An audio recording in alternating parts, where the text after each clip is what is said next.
Welcome to the Senior Savvy Cannabis podcast. I'll be your host. I'm Catherine Goldberg. Thank you for joining us, whether you're watching on Substack or YouTube or you're listening on Spotify or Apple. I'm thankful you're here and with us. This is the third episode that we're doing. And last week, I showed you how to make a pain balm for neuropathy. And I've been giving it out to everyone who is willing to try it. And I wanted to share a testimonial with you guys because I'm literally still smiling. So please excuse me while I share my screen for 1 second. And I just want you to listen. This is my friend's mom. And then we'll get into the episode.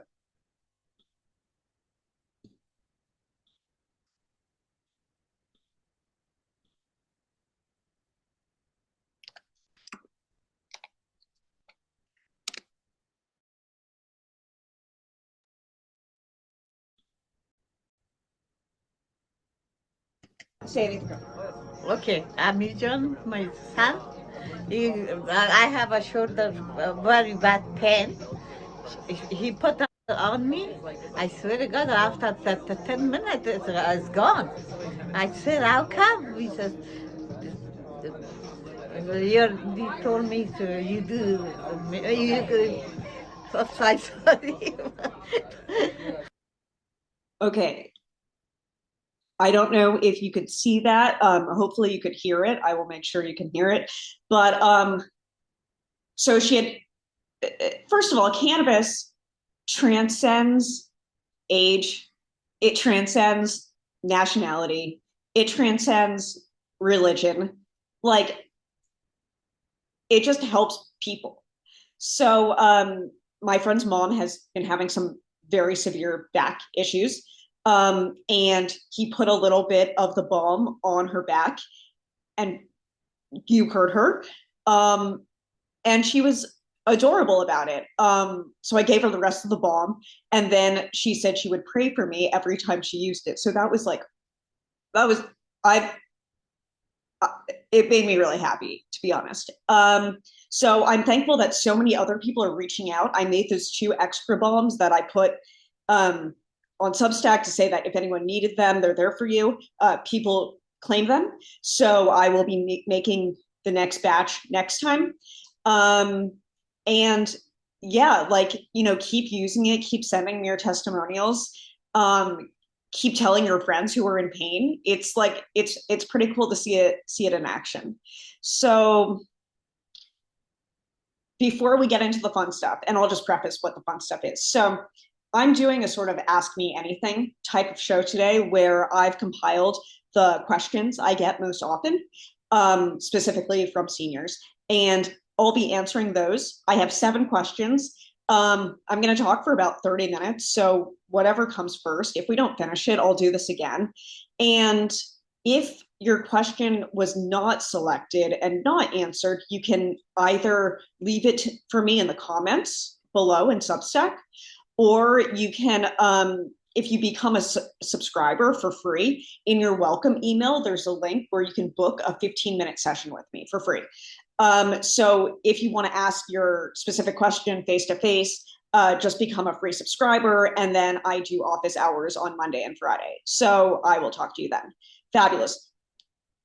This is the medical disclaimer because it's important to protect you and to protect me. And then once I read this medical disclaimer, we'll get into the fun stuff. The information provided in this podcast is for educational purposes only and is not a substitute for professional medical advice. It should not be used to diagnose, treat, or cure any health conditions. Always consult with your healthcare provider before starting or changing any health-related treatments, including the use of cannabis. Listening to this podcast does not create a professional relationship between the host and listeners. Any action you take based on this information provided is at your own risk. With that said, fun fact about cannabis, that more people have died from drinking water than they have from cannabis ingestion. So yes, there are risks, and yes, we're taking them seriously. But in the scheme of things that are dangerous, that's a decision that you're going to have to make for yourself. Okay, first question. What are the benefits of cannabis for seniors?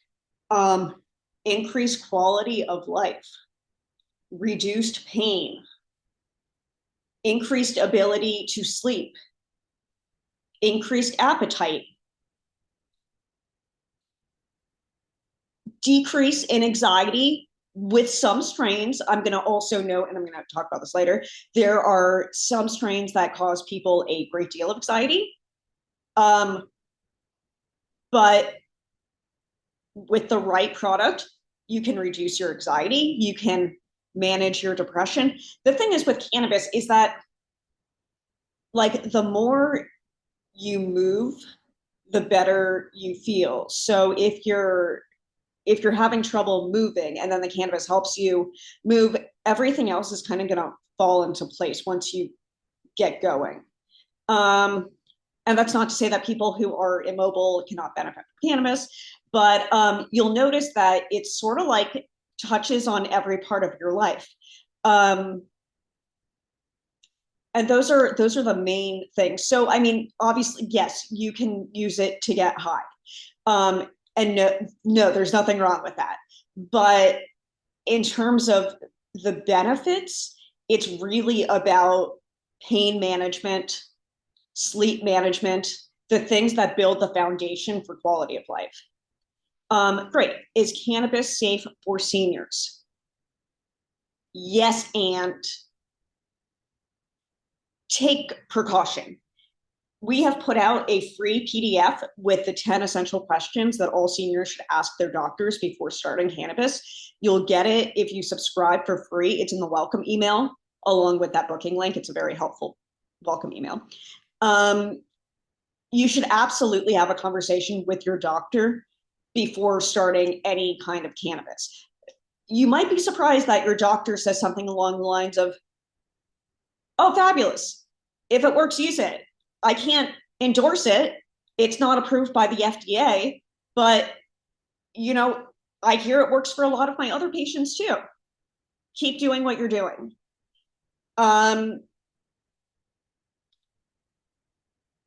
There's another concern, is that cannabis can cause like some dizziness and lightheadedness and lowering of blood pressure. So it's really, really important that if, for example, you're smoking cannabis, like a joint or a vape, that when you get up very carefully and mindfully, because it's easy to lose your balance. And that is not something that anyone needs to deal with. Are there any other points about, is cannabis safe for seniors? There are some medications, like certain heart medicines and certain blood thinners, that do not mix with cannabis. So even though it's sort of like paraded around as being like this completely healthy option for absolutely everyone and every ailment, that's not the case. But it is helpful for a lot of people and a lot of different ailments. So it's at least worth having a conversation about it. And I guess one last point on is cannabis safe for seniors? Everyone's heard that cannabis has gotten a lot stronger than it used to be. That's absolutely true. You do not need a joint of what the kids are smoking, because you'll be high for like 2.5 weeks. You don't want that. Like the cannabis I give my dog is a 1:20 ratio. So 1 part THC, 1 part psychoactive to 20 parts non-psychoactive. They also use that with like nonverbal autistic children and have really good results. So I would highly suggest starting with the absolute lowest form that's available and going from there. Because as you use cannabis and as it helps, you do absolutely develop a tolerance. So you might as well start out at the absolute lowest level, and you can always increase from there. So I think that's a good approach. What's the best form of cannabis for me? Okay, I'd say from the seniors that I specifically work with, it's the pain lotion, because they don't want to get high. They just want relief. Um, it's the pain lotion. And you know what's funny is that I made this pain lotion with capsaicin specifically because it's good for neuropathy. But then that my friend's mom who used it just has back issues. So it's good for a lot of different kind of pain. I'm going to try it with someone who has arthritis, and I'm going to try it with someone who has eczema and see what we can do. So the best form of cannabis for me, I'd say, is the pain cream. If you are using it because you want to sleep or have increased appetite, for example, I really like the beverages. I think that I'm shocked that the drinks haven't taken off as much as I think they should have. It's one of the most popular offerings at the weddings I do. But low dose cannabis drinks are pretty fabulous. It's an easy way to consume them in a familiar way. And you don't need a lot of cannabis. The dose can be very, very low and you still feel it. And unlike brownies and stuff, well, thankfully it's like not a brownie, but it comes on right away, so you'll know if it's working. Everyone's heard those horror stories about having to wait like 3 hours and then they don't feel anything, so they have another bite and then it's like compounded and they're really high and it's uncomfortable. That really doesn't happen with drinks. People just, like, for example, this past weekend at an event, I was serving spiced apple cider, and people came back for like thirds and no one got too high. So between the pain lotion and the drinks, those are my favorites. And in an upcoming episode, I will make a fun cannabis drink with you and show you how easy it is. And we'll probably make some sort of espresso because cannabis and coffee is the magic sauce that gets everything done in the world. I mean, not everything, but it really like does help move it along. Lovely. Okay, cool. How much should I start with? Did I just answer that? The lowest dose possible. I mean, if you're like, you're more than welcome to start with the CBD that they sell at the gas station, or like the CBD that you can order online. It might help, but you're probably going to need to use some form of cannabis that is sold at the dispensary because that's from the female plant, opposed to the cannabis that's sold at the gas station, which is from the male plant, which is used for more like industrial things, like it's used to make hemp and fabrics and things like that. It does contain a little bit of THC, the active ingredient, and it very well might be enough THC to help you. But if you don't want to waste any time, I would go to a dispensary and I would find the lowest dose option available. And as I mentioned, my dog takes the 1 to 20.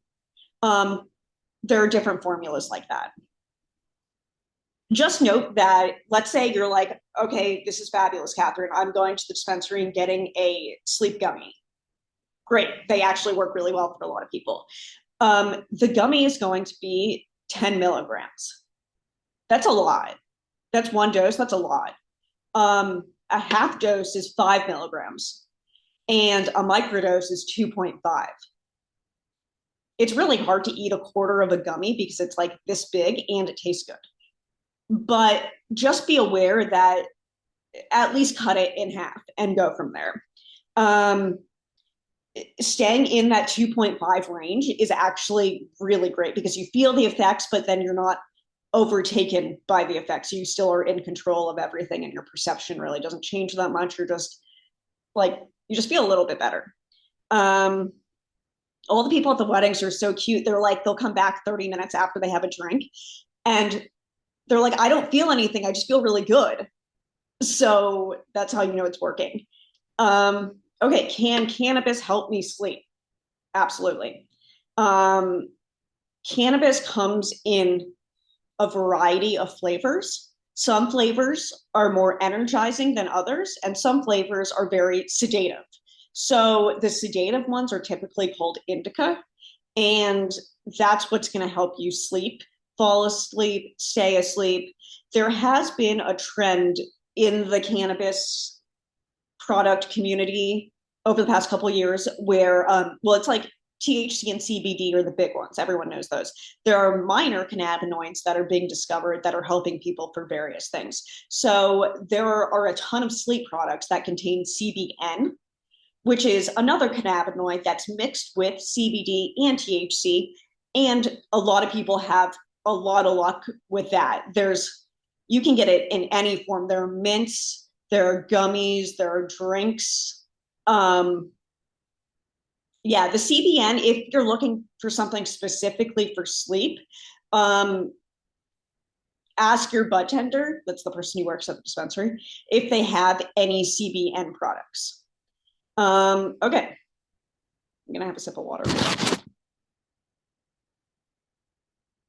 Okay.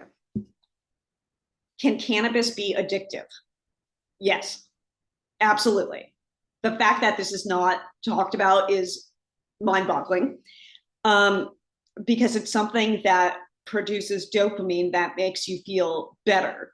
So along with food or shopping or video games, of course, cannabis has the ability to be addictive. I think it's more of, you have to be mindful about why you're using it. Are you using it because you want to just zone out and not participate with life? Like, for a senior, you're allowed to do that. That's like not a good thing for me to do personally. Or do you want to use it so that you can mindfully engage with life, so that you can like play with your grandchildren and sit on the floor and like just be silly and laugh and not have your like mental narrative be about like how much pain you're in. So yes, of course, cannabis can be addictive.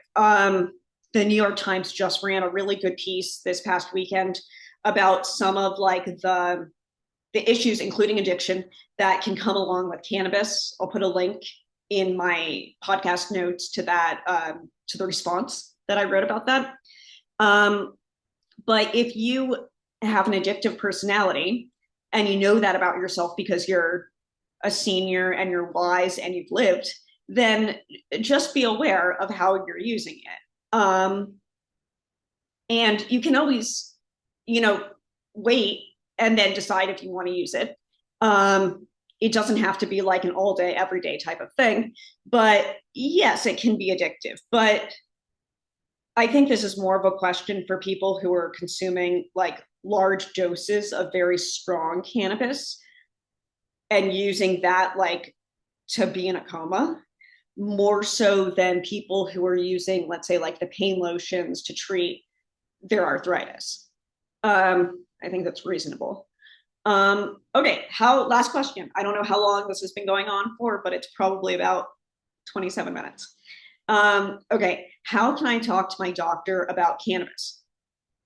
Fabulous, lucky for you. We have put together this free PDF. It will be in your welcome email once you subscribe for free. And it contains the 10 questions that every senior should ask their doctor. And it really has to do with especially medical, prescription combinations, what's safe, what's not safe, signs that you should look out for, trying to find the right product for you. Are you talking to your doctor because you're in pain, or are you talking to your doctor because you can't sleep? Are you talking to your doctor because you don't have an appetite and you want to enjoy food again? You'd be surprised how many doctors are like, this is great, we just can't really say it. Even the vet was like, oh, I'm so glad you're giving your dog cannabis. But she's like, but I can't really, say that out loud. So yeah, just subscribe, download that link. If you have any questions, just book a 15-minute session with me and we can run through them there, and I can help you start that conversation with your doctor. So yeah, thank you for joining me for this third installment of my podcast, the Senior Savvy Cannabis Podcast. And I'm absolutely thrilled to know that the Pain Cream is helping people. I'm going to make up another batch this week. So if you need any, just let me know. I make extra. And yeah, thank you for following me, and I'll see you next week. Bye.